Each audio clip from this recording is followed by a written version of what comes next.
କନ୍ଧମାଳ ଜିଲ୍ଲା ଏକ ପର୍ଯ୍ୟଟନ ଜିଲ୍ଲା। ଏଠି ବହୁ ପର୍ଯ୍ୟଟନ ସ୍ଥଳୀ ଅଛି। ରାଇକିଆ, ବାଲିଗୁଡ଼ା, ତୁମୁଡ଼ି ବନ୍ଧ, କୋଟଗଡ଼, ଏମିତିକି ସବୁଠାରୁ ଅତି ସୁନ୍ଦର ଜାଗା କହିଲେ ଚଳେ ବେଲଘର। ଆଜି ବେଲଘର ଲୁକାୟିତ ଅବସ୍ଥାକୁ ଗଲାଣି।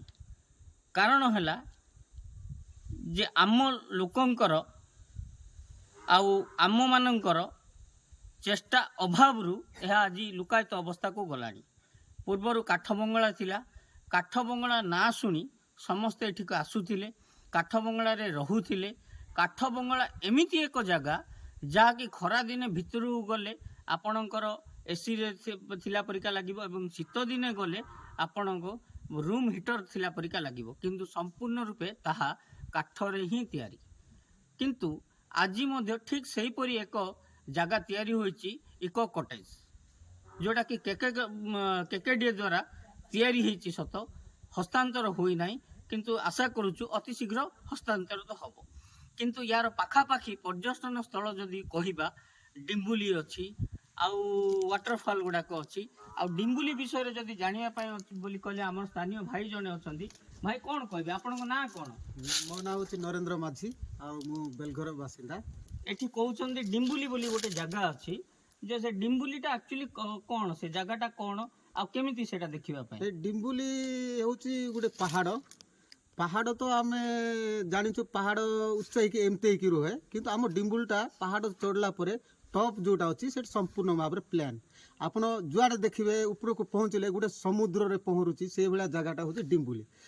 ଡିମ୍ବୁଲିର ଆମେ ଆଗରୁ ପରମ୍ପରା ଅଛି ଯେ ଡିମ୍ବୁଲିର ଗୋଟେ ମହତ୍ ଗୁଣ ଅଛି ଯେ ସେଇ ଡିମ୍ବୁଲି ଯେଉଁଟା ଅଛି ପ୍ଲେନ୍ ଉପରେ, ତାର କାରଣ ବହୁତ ଗୁଡ଼ିଏ ଅଛି। ତ ଡିମ୍ବୁଲିରେ ଯେତେବେଳେ ଏଇ ଆମର ଯେଉଁ ଜୀବ ଜଗତ ଏ ଯେଉଁ ପୃଥିବୀରେ ସୃଷ୍ଟି ହେଲା, ସେଇ ଯାକ ସବୁ ଡିମ୍ବୁଲିରେ ପ୍ରଥମେ ଏକାଠି ହେଇକି ଥିଲେ।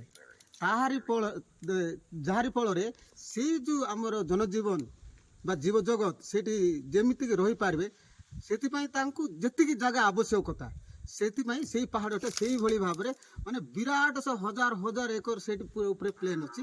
ତ ସେଇଠୁ ଆମେ ବିଭିନ୍ନ ଦିଗକୁ ବିଭିନ୍ନ ଆଡ଼କୁ ଆମମାନଙ୍କୁ ଯାହାକୁ ଯେଉଁ ଦିଗକୁ ପଠାଇଲା ସେଇ ଦିଗକୁ ଆମେ ଭାଗ ଭାଗ ହେଇକି ଯାଇଛେ।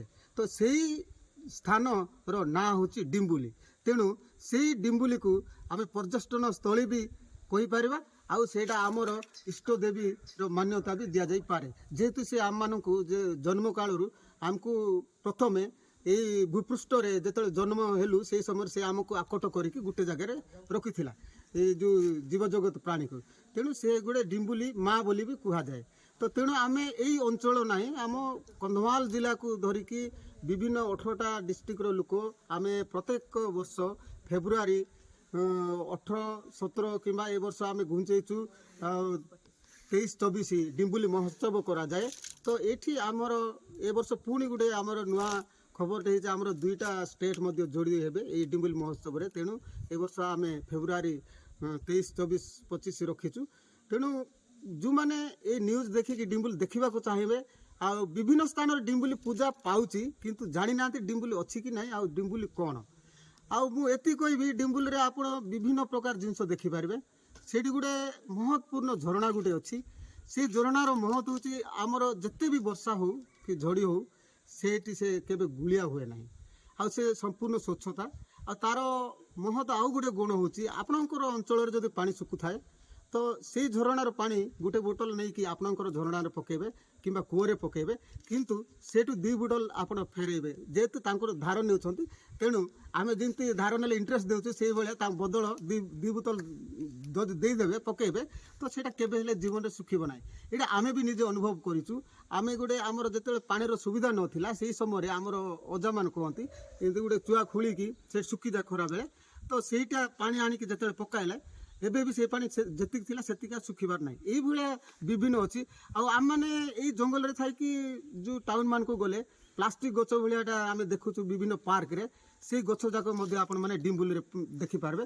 ତା ସହିତ ଯେହେତୁ ସେଠି ଗୋଟେ ଜୀବଜଗତ ସେଠି ଗୋଟେଟାରେ ଏକାଠି ହେଇକି ରହୁଥିଲେ, ତେଣୁ ସେଇଠି ଆପଣ ଯେକୌଣସି ଫଳ ଖୋଜିବେ ପାଇବେ, କିନ୍ତୁ ଖାଲି ଯାଇକି ସେ ଫଳ ଦେଖିବି ସେଇଟା ହେଇପାରେ ନାହିଁ। ତ ସେଥିପାଇଁ ବିରାଟ ଆପଣ କୋଉ କୋଣରେ କୋଉଠି ଅଛି ସେଇଟା ଜାଣି ହବନି, ତେଣୁ ତାର ବହୁତ ମହତ୍ଵ। ତେଣୁ ଆଉ କୁହାଯାଉଛି ସେ ଡିମ୍ବୁଲିରେ ସ୍ପଞ୍ଜ ପରିକା ହଉଛି ବସିଲେ ସେମିତି କିଛି ଅଛି? ସେମିତି କିଛି ଅଛି। ଆମେ ଯେମିତି ବଡ଼ ବଡ଼ ପାର୍କ ମାନଙ୍କୁ ଯୋଉ ଘାସ ରୁଆ ହୁଏ, ଯୋଉ ବସିଲେ ସ୍ପଞ୍ଜ ଭଳିଆ, ସେମିତି ସେଇଆ ପ୍ଲାଷ୍ଟିକ ଘାସ ଆପଣ ମାନେ ଦେଖିପାରିବେ। ଆଉ ବିଭିନ୍ନ ପ୍ରକାର ମାଟି ସେଇଠି ଦେଖିପାରିବେ। ଆଉ ଆପଣ ସେଠି ଯେକୌଣସି ଜିନିଷ ଗୋଟେ ଚୁଜ୍ କରିବେ ନିଜ ଇଚ୍ଛାର, କି ଗଛଟେ ହଉ, ଚାରାଟେ ହଉ, କି ଗୁଡ଼ିଟେ ହଉ, ପଥରଟେ ହଉ, ବହୁତ ସୁନ୍ଦର ସୁନ୍ଦର ଗୁଡ଼ି ଥାଏ, ନେଇକି ଆସିବେ ନିଜ ସୌକିନ ପାଇଁ ରଖିବାକୁ। ସିଏ କିନ୍ତୁ ସବୁବେଳେ ପାଇଁ ଆପଣଙ୍କ ପାଖରେ ରହିପାରେ ନାହିଁ। ସେଇଟା ମାଙ୍କର ଶକ୍ତି।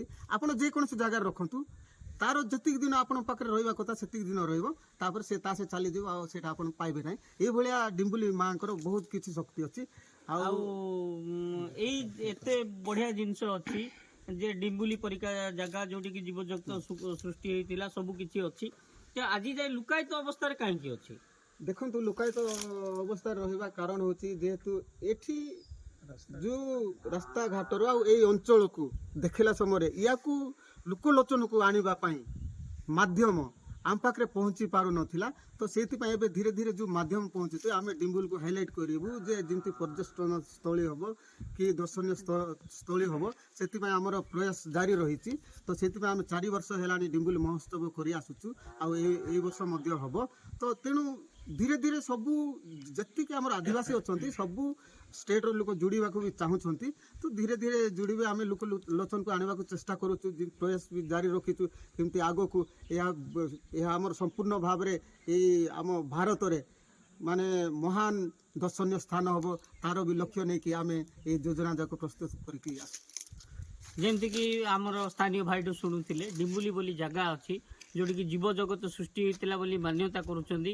ଆଉ ସେଠି ବହୁତ କିଛି ଜିନିଷ ଅଛି। ଆଉ ନେକ୍ସଟ ବ୍ଲଗରେ ଆମେ ନିହାତି ଭାବରେ ଆପଣଙ୍କୁ ଡିମ୍ବୁଲି ସେଇ ଜାଗା ନିହାତି ଦେଖେଇବୁ। ମୁଁ ସୁବ୍ରତ କୁମାର, ଆଜି ପାଇଁ ଏତିକି।